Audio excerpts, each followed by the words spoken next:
Hello, this is Chris with Phoenix Gaming, and today we're going to cover a Tantalus review. It's in the Dark Eldar Codex. It's actually a Forge World unit. It's one of my favorite Dark Eldar models, and I thought I'd do a little video to kind of talk about whether or not it has potential uses and how you could use it. Before we get into it, I'd like to make some announcements. We have a giveaway coming soon. I'm ironing out details and I got to create terms of service.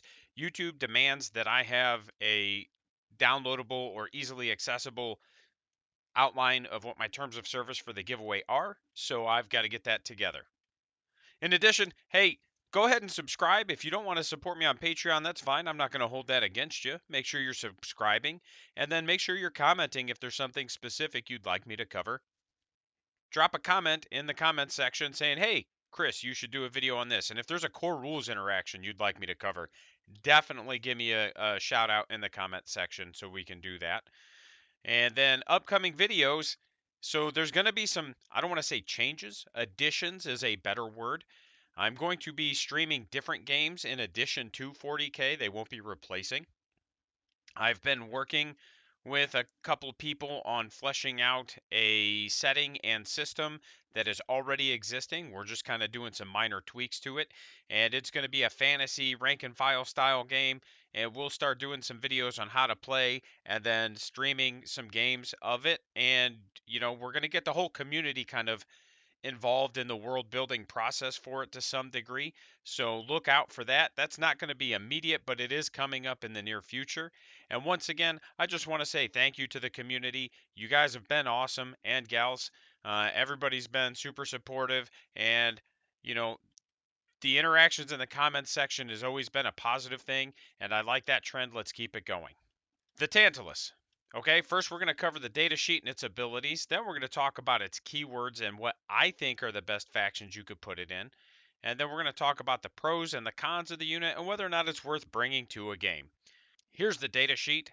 It did get a nice 30-point drop with the Arcs of Omens points adjustment, so they're going to be sitting at 220. They were at 250. I didn't think they were terrible at 250, but I think they're pretty solid at 220 for sure. They move in their top bracket 16 inches. Their weapon skill, just like most of the other Drukhari vehicles, doesn't bracket, and you just hit on 4s all the time.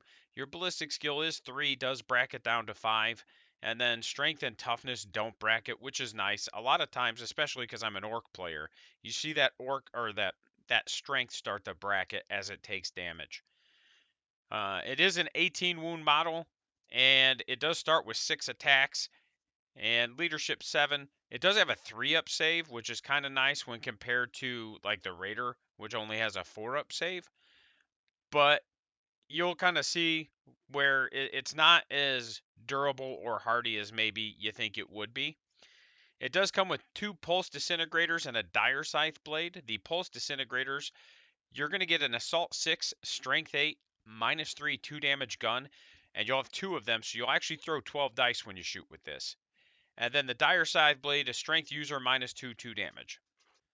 So the gun, I like. It's really good. It's not amazing, but it's very reminiscent of like an orc rocket, which is 823 instead of 832. And then the dire scythe blade is also pretty solid at strength 7, -2, 2 damage. When you're talking about a vehicle getting into melee that isn't like a dreadnought or a wraith lord, which are technically monsters, but you get the point.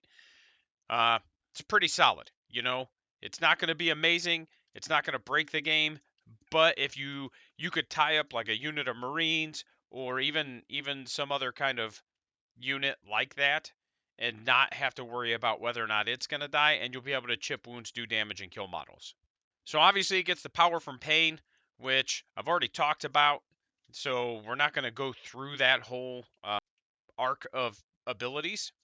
It is open topped, which is really cool, and it has a transport capacity of 16 models. So the fact that it's open topped means that anything inside can shoot out. There's some caveats to it. You can see it right there on the screen. Us orc players are very familiar with this rule. It is hovering, which effectively just means its distances are always measured to and from the hull. It auto advances 12, which is actually really good because it moves 16. So again, turn 2, when you get advance and charge, you get a 28-inch movement. Can still shoot, can charge, and it flies. So you're going to be clearing a lot of ground with this, and it could be a very devastating unit. Not because it does a ton of damage, but if you can position it right, you can block models, you can, you know, you can cram it into some charging lanes and stuff like that and kind of block things from being able, like move blocking. There we go. Does have a baked-in 5-up invulnerable save against ranged attacks, which is just like the Raiders. And then when it's destroyed, it does a D6. And then on the charge on a 4-up, it does a D3 mortals. So again, very standard fare for a lot of the Drukhari vehicles. It has some of the points upgrades baked in, but it doesn't have any options. This is it. Keywords and best factions. So we're going to start by letting you know it can get any of the sub-faction keywords. So it can get the Coven, the Cabal, or the Cult. And what we're going to do is we're going to run through them. We're going to start with Witch Cult, then we're going to go to the Cabal, and then we're going to end with the Coven. And that's not because I think the cults are the best. We're just going in that order. Starting with Witch Cult rankings, and these are in the order in which I think they should be ranked. So I think the best Witch Cult, if you're going to give it a Witch Cult, is Cursed Blade. And what Cursed Blade does is it makes it Strength 8 in melee. Strength 8's a big threshold to get, like, to cross. Going from Strength 7 to Strength 8 is a big power jump in a lot of ways. You know, you're now wounding a lot of predators and dreadnoughts and things like that on 3s instead of 4s. You're wounding land raiders outside of the chaos one on 4s instead of 5s. So it's a big jump. You're wounding marines on 2s. Most infantry you're wounding on 2s, right? So it's a big jump. You're also ignoring the ramshackle rule for orcs and then other armies that have similar rules. So again, pretty big jump. In addition, melee saves of a 6 do a mortal back. Now, I like this ability, and I'm not a big fan of mortal wounds, right? But I do like this ability for a lot of reasons. It's inconsistent. You know, I can't just go, here, take 10 mortal wounds on your turn, or here, take 20 mortal wounds in this phase. It's one of those where I've had games where I don't do a single one, and then I've had games where I've just like killed half a squad because I got spicy dice, you know, and that's kind of the nature of it. And I like that interaction. It's kind of like that old DACA rule, so it brings some of that kind of fun randomness to the game that I enjoy. And when you consider that it's T7, has a 6-up invulnerable save from Power from Pain, and then saves of a 6 do a mortal back, right? And 18 wounds. You could slam it into quite a few things and just kind of be like, okay, you're probably not killing it this turn, but I might be able to chip some damage off of you simply because I might get some good save rolls. Okay? And it doesn't even have to be invulnerable saves, it's all saving throws. So I think Cursed Blade's probably your best bet for the Tantalus if you're going to give it a Witch Cult. I think Red Grief is the second best because you get a +2 to advance rolls. So turn 2, you get to move it 30 inches and charge. Rerolling charge rolls is a great ability to have for any army or unit that's melee centric. And while the Tantalus isn't melee centric, it's got decent melee. And in addition, it's got decent shooting, right? And then the Red Grief strat allows for some really neat synergy with it. So if you've got it filled with witches or blood brides, for example, you can disembark them, advance them at something, move it, charge with both of them, and then you can fight with the blood brides and then get back into the Tantalus, right? So it's one of those where you can do a lot of cool movement shenanigans with it to protect your little witches if you can get them into the right things and do enough damage. Cult of Strife is weird. Uh, to me, it's the best standalone witch cult. Like if you're gonna just play mono witches, it's probably the best because you get army wide fight first. But again, this isn't a strong melee unit. It's just solid. So if you're not playing mono witches, I would probably put it into one of your other factions. But the +1 to charges could be good. You get an 8-inch charge out of Deep Strike, which is, again, a lot more statistically makeable than a 9-inch. So that's something to consider as well. Honorable mentions. And so as we do the honorable mentions, some of these are going to be in order, some of them aren't. And really, it just means like if I were going to play a custom faction and I had to put it on the Tantalus, this is probably what I would do. And I'd probably give it Berserk Fugue. I love Sixes Explode. It's just a fun mechanic. Again, as an Orc player, I miss having it. So playing with other things and getting it is fun for me. The 5-up versus Mortals is very helpful given the current state of the game, where everything in the game has some sort of mortal wound output mechanic for the most part, or at least most armies do. And then 6s explode on the charge, like I said, really fun. A lot of witch stuff, you're just throwing a lot of dice anyway. If we're gonna play Cabals, obviously Blackheart, it's the no-brain pick for Cabals. It gets literally everything. I mean, it's one of those where you read it and you just see everything that the Cabal gets, and it's hard to justify playing other Cabals because you get to advance your power from Pain 1 turn. So turn 1 you get turn 2, which means your Tantalus turn 1, if it's on the table, gets to advance and charge 28 inches. And for an 18 wound model, it's pretty strong, and it can swing. Like, it's not terrible in melee. So you can jam opponents in their deployment zone, stuff like that. And I've seen it done. I've seen it played this way at tournaments and stuff. And again, I tend to try to kind of play outside the this is what the meta is. Not because I don't like good things, but because generally speaking, when something's so good that everybody's doing it, it's going to get nerfed. And rather than have to constantly be adjusting my playstyle, I just kind of try to pick things that I think are fun and good that aren't just like the mold of what everybody's doing. And in addition, you get to reroll a single hit roll every time you shoot or fight. So again, any kind of free roll is really good, especially for non-core units. So this thing's going to throw 12 dice and it hits on 3s, which means you're going to statistically hit 8 times. But giving yourself one extra reroll means you're probably going to hit 9 times, right? And that makes a difference. And so for me, Flayed Skull and Obsidian Rose are tied for second. I think those are both really good. Flayed Skull, you get to ignore light cover with the Tantalus, and units inside it get to ignore light cover when they shoot. So that's really solid, right? Because again, especially when there was Armor of Contempt, it was really good. But now that it's gone, it becomes a little bit less relevant, but still really good. Your Strength 8, Neg 3, 2 damage, so you can always just make sure you have your Neg 3. But it also gives it an extra 2 inches of movement, which means it moves a base of 18 inches, which again is really good for a unit that flies. And then if you're, and it can also benefit from the +1 to hit strat. So it's one of those where it can shoot, advance, still hit on 3s, and still charge, right? Now, if you're playing Obsidian Rose, it gets to reroll a wound roll, which is again really good for non-core units. And then an additional 6 inches to weapon range means that it and units inside are extending their range quite a bit. So if you've got some Kabalites in there and they just have splinter rifles, they now have 30-inch range splinter rifles, which are rapid fire at 15 inches. And then its base gun goes from 36 to 42. So again, pretty good buff to the range.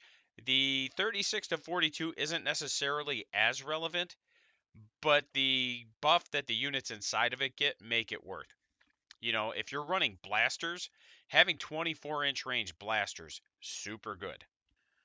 Poison Tongue, so this one's weird because the trait itself doesn't really affect the Tantalus, right? It doesn't do much for it, but the redeploy strat can be very money. If you're playing against a shooty army, you don't have to worry about putting it into reserves or deep strike before the game. You can simply just put it on the table, then redeploy and pick it up. So again, it's one of those where Poison Tongue is still a good. The top one's Blackheart. Flayed Skull, Obsidian, Rose are tied for second, and then Poison Tongue is a close third, simply because of that redeploy strat and the ability to save it from a shooting army being able to just annihilate it if they get first turn. Honorable mentions, your custom Cabals, Mobile Raiders, +2 movement, Torturous efficiency, wound rolls of 6 are an additional AP in shooting. It means your AP3 goes to AP4. Sorry about the slide. It says AP2. I just happened to notice this while recording. Soulbound, the 5-up against Mortals, again, is okay. Given the current state of the game, It's not a bad thing to have. I just don't know that I'd give up other things for it. Now, if you're playing a Homunculus Coven, really there's not a lot of good options, okay? Coven of the 12 makes all of your melee attacks go to -3, which is pretty good. You could be Strength 7, Neg 3, 2 damage, which again, very good. 6 up or die into most Marines. And can action and shoot, which becomes relevant in certain missions like Data Scry Salvage, where your secondary or bonus point actions can be done by any unit. Distillers of Fear, there's not really a whole lot of synergy there. They don't have Grizzly trophies, so it's just a -1 leadership. But you could potentially get +1 to hit if you can layer your leadership debuffs. But again, that's going to require some positioning and understanding how to put things where and such. So to me, that's the second best, but it's not great. And then Prophets of Flesh doesn't really give it anything, so I wouldn't run Prophets of Flesh. In fact, I would put the customs ahead of it. Obviously, Dark Technomancers could get really silly because you can supercharge your gun, right? And then it becomes Strength 8, Neg 3, 3 damage guns that are +1 to wound. Now, obviously, your hit rolls of 1 are D3 mortal wounds because it's a vehicle. So you have some risk there. But at 12 shots, you are on average going to take 2d3 mortals, which means you're going to take 4 mortals on average when you shoot it if you supercharge. But you don't have to supercharge. And then you can always burn a CP if you need to re-roll it if you only got like one hit roll of 1 or something. So you've got a lot of different options there. But it is very good. 3 damage and +1 to wound at strength 8, very good. Splinter Blades, 6s explode in the fight phase. And so this one's really good. And especially if you're going to run Homunculus, I would just run that anyway if you're going to do a custom faction. Because again, like if you've got 10 racks, you're going to get about 20 dice depending on their loadouts. You could get like 24. And with 6s explode for melee attacks, that's pretty good. And then when you consider that this thing gets 6 attacks, hitting on 4s innately, you're going to average 3 hits. But if you have this, you'll actually average 4 hits. And then you'll actually start averaging 5 hits once you get that +1 to your hit roll on turn 3.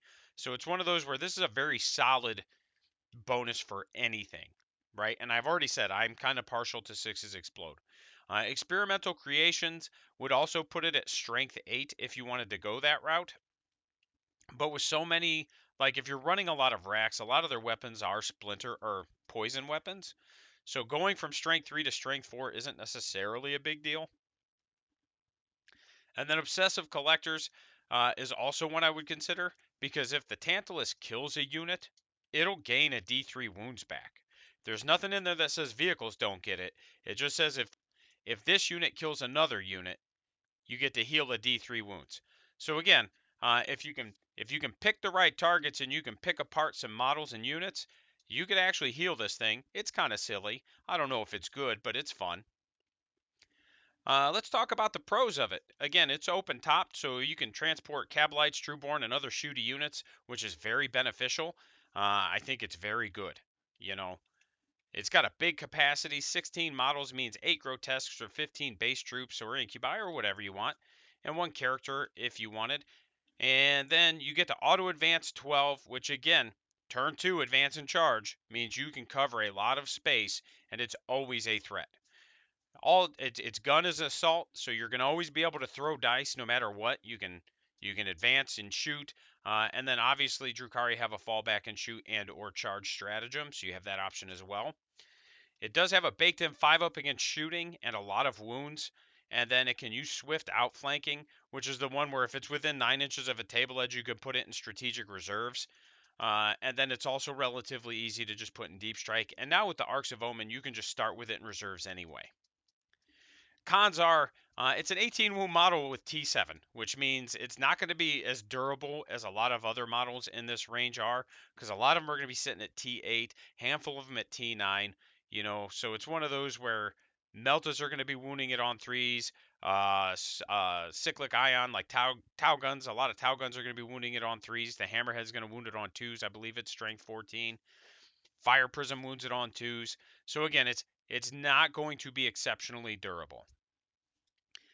And at 18 wounds, it means it will be extremely hard to hide. And that's just kind of the nature of it. Like, it will be hard to hide. There's not going to be any place you can put it. At any point in time, if your opponent's models can see it, they can shoot it. And it will require some finesse and practice to learn how to position and implement. So it's one of those where don't expect it to just put it on the table and it just changes the course of a game. You're going to have to go through a lot of trial and error to learn how to use it. It is not going to be just an auto take easy unit. I do think it's worth it. It might not be the most points efficient, but again, now that it's had a 30 points drop, I think you're going to see them a bit more on the table. And then there's a lot of room for experimentation with it. If you step outside of Blackheart, it does allow for some interesting combos. And then, if you run two of them loaded with Cabalites, you could put a lot of shots downrange. And depending on your faction and stuff, there's a lot of devastating shooting you could do in there, right? Right now, my current plan, so this is my last pre-Arcs of Omen event. We are using all the new points adjustments, but we are not using the mission pack. It's the Highlander event I've been talking about. I am running Drukhari. I am going to be running Tantalus. It is going to be Cursed Blade. It'll be in my Witch Patrol detachment. And then I'm going to load it with custom faction Cabalites, and I'm taking 6 as Explode for Splinter weapons, and Wounds of 6 are an additional AP. And my intent is to have a lot of Splinter rifles and Splinter cannons and blasters. And I'm just going to be like, it's going to be a mobile shooting platform. If I'm going against a shooting army, say like a Votan or a Tau, right? I'm going to probably end up having to spend the CP to start with it in Deep Strike just because I can't afford to pick that up turn one. And I don't have the ability without running it and Poison Tongue to just pick it up after the game starts. So it's one of those where I'm going to have to probably just plan on it going into Strategic Reserves or Deep Strike into those shootier armies just so I can try to protect it from getting shot off the table early. Once again, big shout out to our immortals, Captain Too Tall, the real Johnny D, the real Donnie G. He's not the Johnny D, and Lord Wellingstone. You guys have been amazing. Again, because of your support, I've been able to do a lot of extra terrain. We've been able to run some extra events that I wouldn't normally be able to run, and we're just kind of getting our life together. And everything's been great, and you guys have been awesome. And then we've got our important links up on the screen, and then they will also be in the description. Phoenixgaming.space is back up and running. It will be changing over time, so be patient. It is constantly getting improved and worked on. And again, thanks a lot. Hope you enjoyed the video.